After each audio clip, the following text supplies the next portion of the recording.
The realm's most valiant defenders, ones who brought an age of peace and prosperity. Their stories became that of legends, their members became leaders and symbols. However, they would succumb to the weakness of all beings, hubris.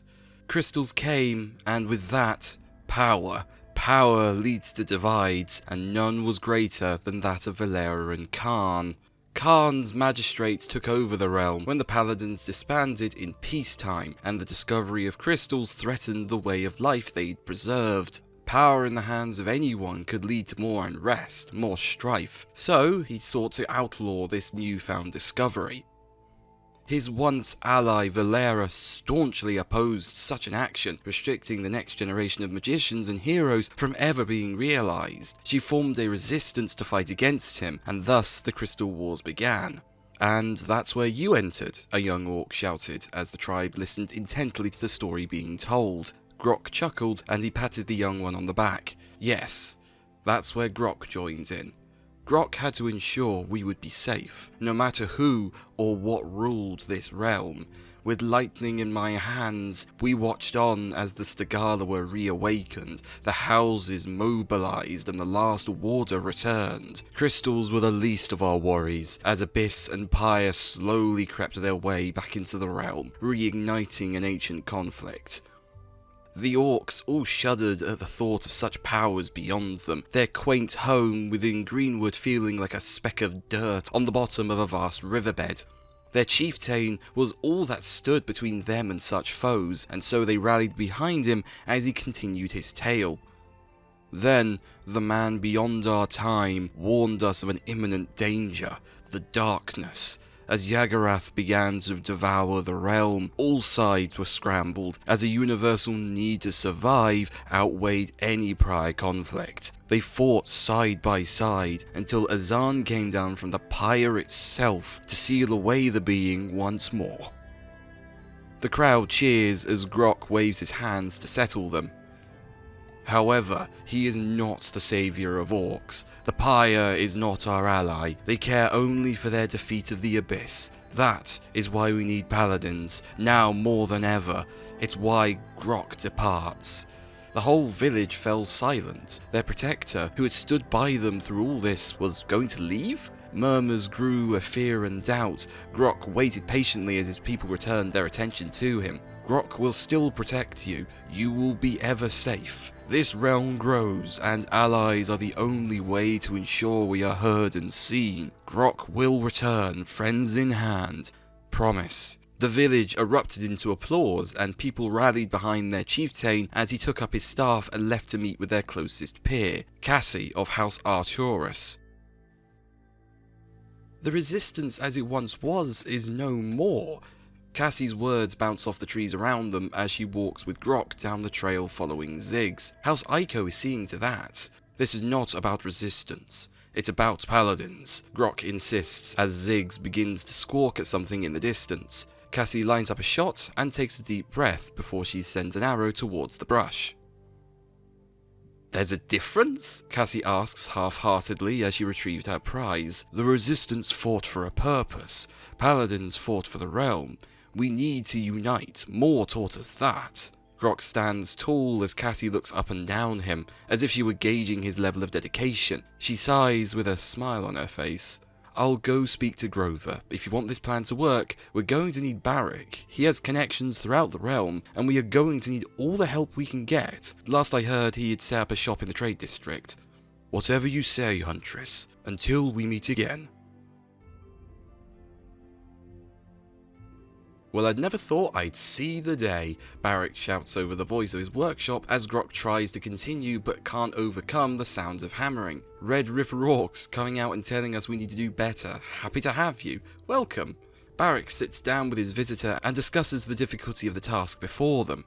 Talos had gone off to fight the magistrate's oppression of Skardrin alongside a group of former resistance members. They were their own group now, but perhaps some would join this endeavour. He'd contact the young one and see to it he returns for a conversation. As their discussion continues on, a nearby mercenary would approach, interested in what she'd heard. "If you want, I can handle Buck and his cohort. Us sentinels of unfinished business. I could convince him that this is just a cause." How kind of you to join us, Tyra, Barrack sarcastically states as he returns to assembling his latest gadget. All we need now is someone we can get these champions to rally behind. Who is your leader now? Grok asks, as if he felt he should properly introduce himself chief to chief. Barrack's face drops as Tyra coughs before speaking. They don't have one. Last one up and left on some crusade. Your best bet? The Stone Warden. She's a paladin through and through. A bit reluctant, but you've got a convincing smile. A quick laugh escapes her as she salutes and paces away. Grok grunts and stands tall towards Barrack. Thank you, mechanic, until we stand together in battle. Grok would find Inara walking through the shattered desert, hunting for clues to uncover Terminus's last location. The Stone Warden looked somber, yet determined. On his approach, he feels the weight of her heart. Great Stone Warden, he begins to call out. Silence. A moment. She quietly responds, slowly kneeling to pick up a chunk of stone, holding it against her chest. She hesitantly rises to face him. What is it you seek from me, Chieftain? I seek the leader of the Paladins, Grok states simply, as if the words would make sense on their own. Oh, Valera is long gone. She left us all after Yagarath was subdued. She spoke of another fight over the horizon, the only ever needed Stegala when there is a battle to be had. Inara continued on, wandering between the lines and the sands. I do not seek those who have failed before. I look to the future, ones where those who have been wronged can make the realm right. You were summoned by Valera herself. If anyone can usher in the next era, it's you. One where all our people can live in peace and prosperity. Inara responds, as if by instinct. He once stood for that as well. This realm, it has taken so much. She stops and raises rock from the ground to reveal a chipped handle of an axe. She begins to reach out, but stops herself. It also gives us life, a chance to be better, more than we are alone. Your hurt is not your own to bear. I know not of your pain, but I know of your strength. Grok holds out his staff to her, not as a threat, but as an offering. After a moment, Inara turns towards him and they lock eyes. She pauses for a long moment, then picks up her own and crosses it with his. Your words are inspiring, Chieftain. I will try, for all our people and those we have lost. The Paladins will defend the realm once more. Tell all those who seek peace and justice to join us in Greenwood. Thank you, Warden. May the realm prosper. Grok must return home to inform tribe. Grok quietly bows and departs back to the Red River to let his people know they will be safe once more. As she returns to Greenwood, Inara feels the consequence of her choice set in. She gathers herself as she walks in the halls, remembering all the battles she had fought alongside her old friends. She was summoned to fight, and now she was to lead.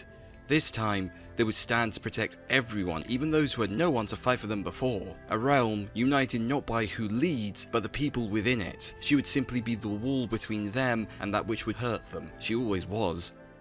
Suddenly, the gates to the fort burst open as wings clang in the distance. She approached the entrance to see Furia, strained and hurt, flying towards her. We have a problem. Ceres, Furia states, in a commanding tone that betrays a panicked look. We are here to help. Inara erupts and straightens her posture. What can the Paladins do?